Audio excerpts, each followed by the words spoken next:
same electrodes on you, start with a low workload and see where we get to relative to what you're generating when you're driving a car normally.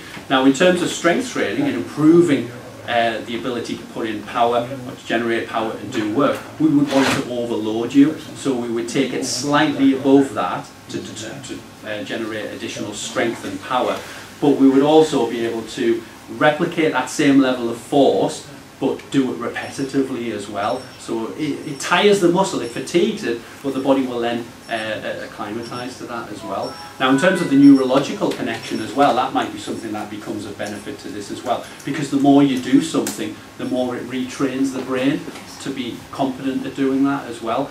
And the benefit is with something like the eccentrics, we can turn it and turn it and turn it, and then it has to come back the same amount as well. So you don't just have to go that 90 degrees that we were doing with Tony. We can get you to feed it through the hands, we can get you to feed it back as well eccentrically as you're coming out of a corner. That's when your car would sort of like unwind and straighten itself up, so we can get you to control that as well. So we can replicate a lot with this. Now, not just the steering wheel as well, what we might want to do is replicate pedal action as well, and we can do that on this device too. So we have other attachments which look like nice big clubs. These aren't to hit the person, but keep them going when we're using. What we can attach onto this is a little pedal.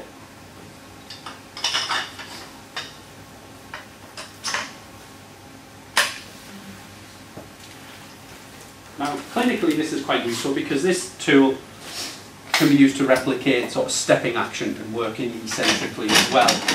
But if you imagine if you're sitting down on this device,